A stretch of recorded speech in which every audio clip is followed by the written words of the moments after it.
Ikaw, Lolong, at ang mga anak natin. Kayo ang buhay ko. Mahal na mahal din kita. Mother's Day. Kainan na! Oo nga. Halika. Ako naman talaga. Sige na, upo na kayo dyan. Ayusin na natin to. Ayusin na ni Mama to. Ito, pansit. Nabili ko pa doon kay Aling Kuring. Ano na ang plano mo?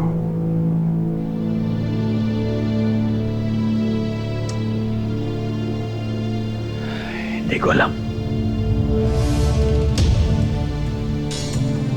Actually, hanggang ngayon, hindi ko alam kung anong gagawin ko. Hindi mo malalaman ang gagawin mo kung wala kang gagawin. Bakit hindi mo umpisahan sa pagkausap kay Lolo?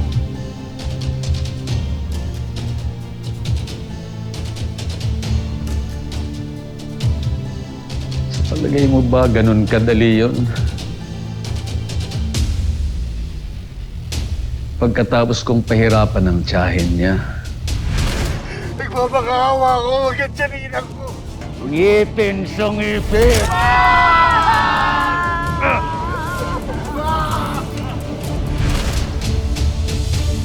Na tinuri niyang ina-inahan, pinatay ko sa harap niya.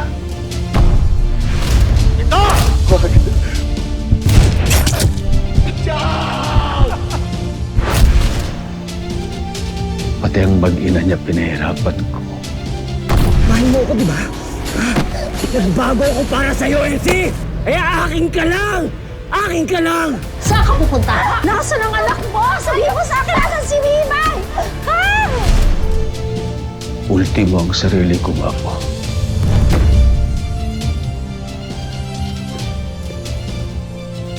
Mapatawad ka man niya o hindi.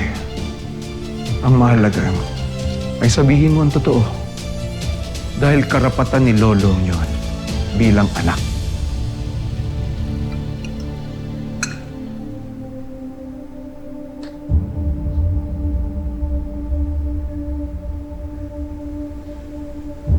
Ito ba ang tamang pagkakataon para kausapin ko siya o mas tama na hindi na lang ako makipagkita sa kanya kahit kailan?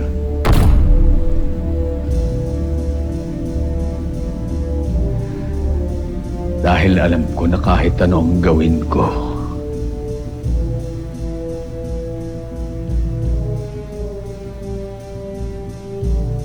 hindi niya ako mapapatawad sa lahat ng mga kasalanang nagawa ko sa kanya.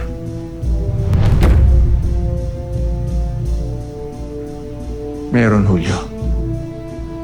Meron kang magagawa para makabawi sa kanya. Magpakaama ka. Harapin mo ang anak mo. Ang mahalaga, sabihin mo sa kanya ang totoo. Doon ka mag-umpisa. Kailangan malaman ni Lolo ang tunay na pagkatao niya.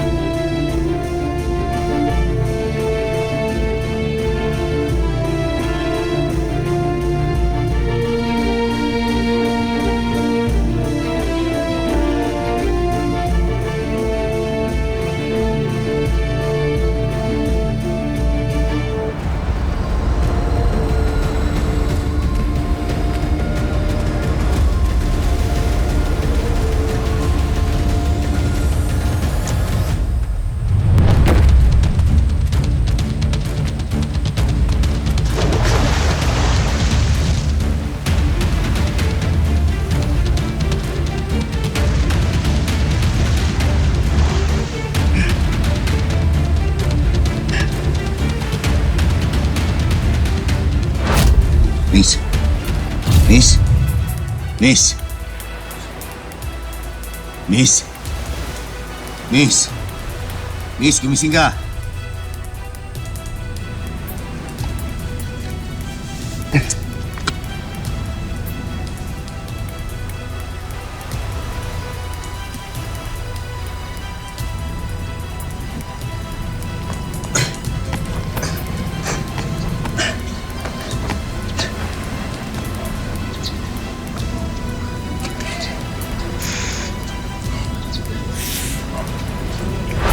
Miss, gumising ka!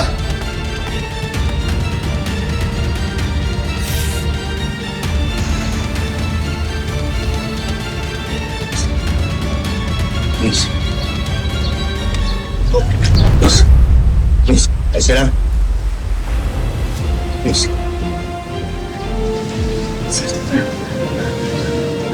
Nasaan ka to? Miss. Okay ka dito. Lagay mo rin. Ayos ka na ba? Bigyan mo. Paano nangyari yun? Ba't may ganyang kagandang babae napadpad dito sa pondohan? Anghel galing ng langit. Baka sila na inanod ng tubig. O, Serena yan. Ganda niya. Ang ganda. Serena yan. Ganda ng gano.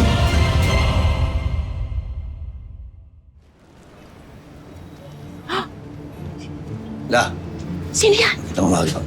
Pasensya ka na pinagamit ko na sa kanya yung damit mo, ha? Sino nga yan? Bakit nilala mo dito? Hindi ko nga rin ako kilala. Nakita ko lang, walang malay doon sa pangpang. Sa Pampang? Kung saan nakita kita noon? Doon ho mismo. Tapos inanod siya. Yun na nga, La. Nakita ko kanina, wala akong malay doon sa ilog. Inaanod ho, tapos wala pang suot. Halos nakahubad.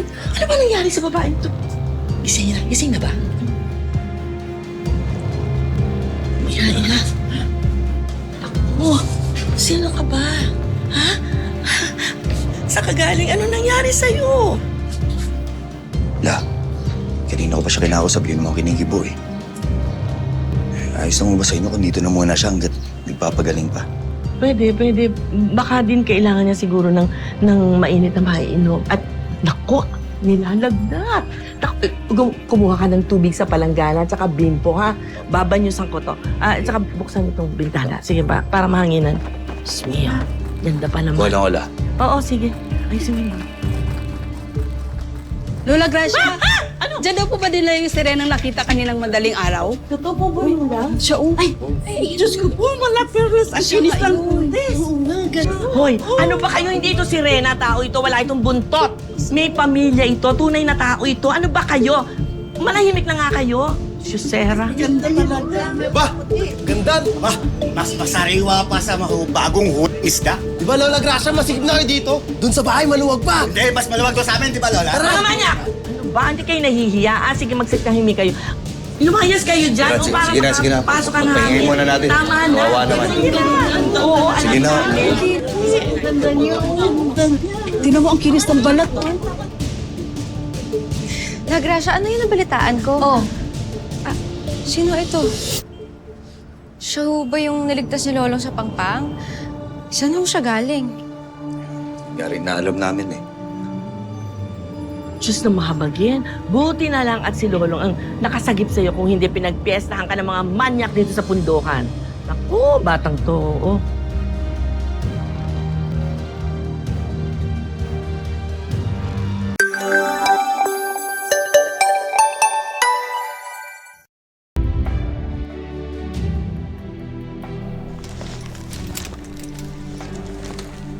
Talaga ba yung mga baral na yan ay ibabalik mo na? Hindi na ba magbabago ang isip mo? Sigurado na ako, boss. Matagal ko kami nagkawalay ng asawa ko. Ngayon ko lang rin nung nakasama yung anak ko eh. Kaya bilang ama at bilang asawa ko, gusto ko sanang bumawi sa lahat ng mga pagkukulang ko sa pamilya ko. Naintindihan kita.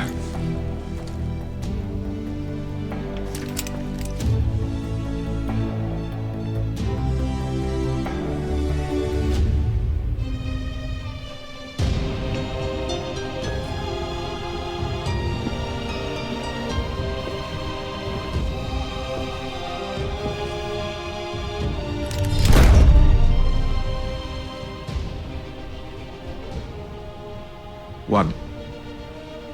Kahit yan man lang itiram mo, baka sakaling magamit mo. Patay na ho ang pamilya nagpahirap sa buhay ko. Ayok ka na alam!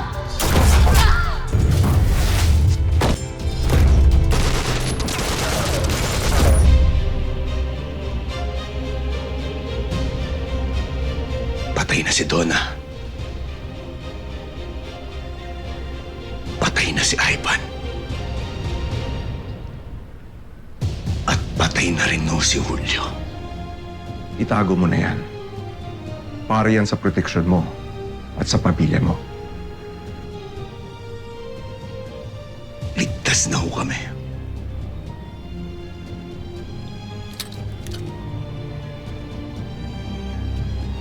Maraming salamat o, boss.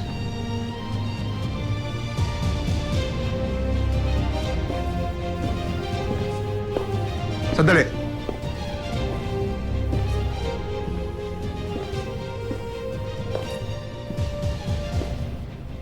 May kailangan kang malaman.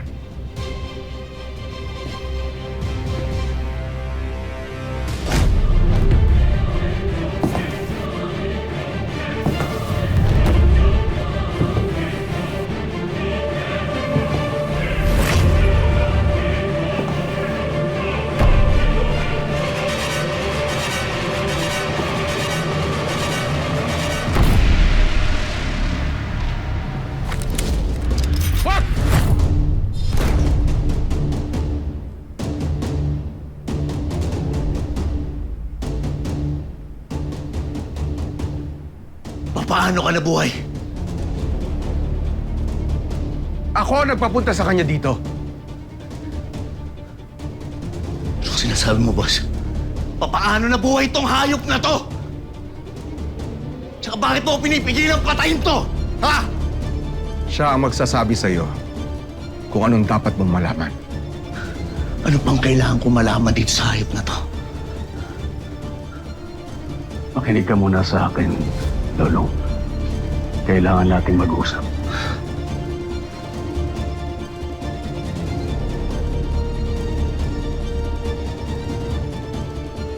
Lolong, ibaba mo yung baril mo.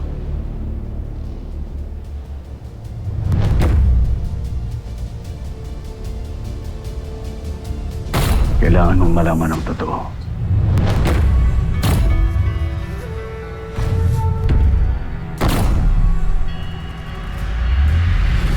Anak kita. Ako ang ama mo.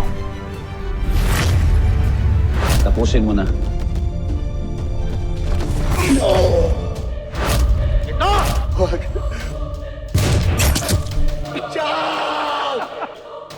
Para kang nasa usok. Ang dami mong hinahanap, pero ang dami mo pa rin hindi nakikita. Parang yung tatay mo.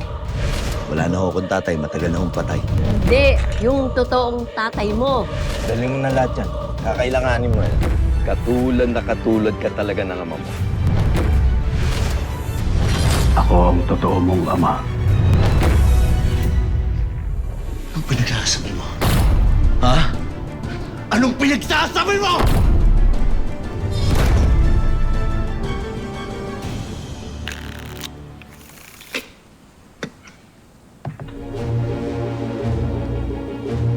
Bossing.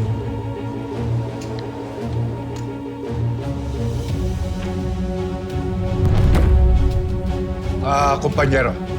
Sandali lang, ha? Upo ka. Ikaw muna bahala sa kanila.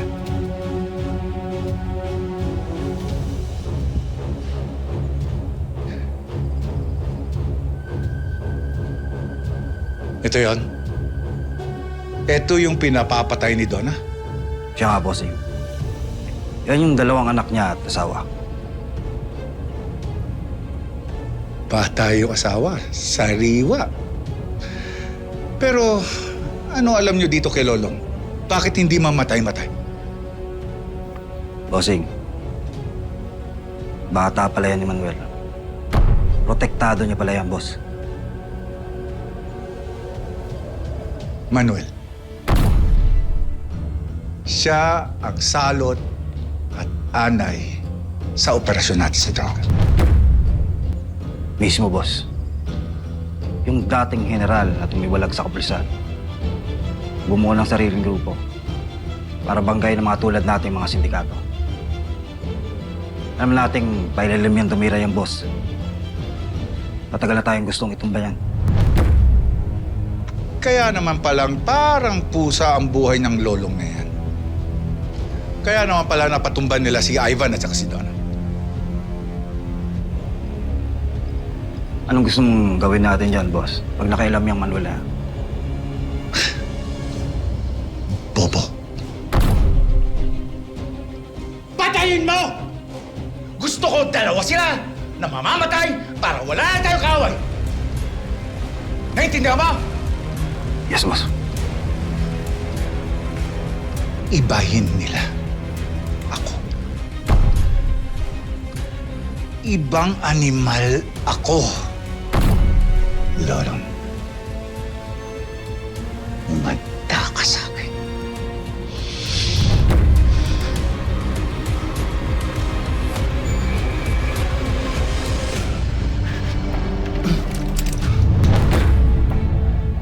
Niloloko niyo ba ako? Anong kalokohan to? Totoo narinig mo, Lolo. Siya ang tunay na ama mo. Hindi totoo yan. Pinagloloko niyo ako. Hindi totoo yan.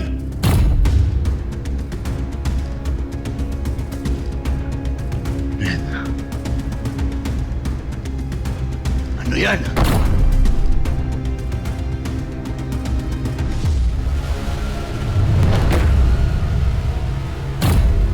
Resulta ng DNA nating dalawa, Lolo. Yung sa'yo galing sa boteng pinag-inuman mo. Bilis, bilis. Sige, kunin mo. Doc. Sir, ito yung DNA sample niyo po. At itong DNA sample na pinag-inuman ni Lolo.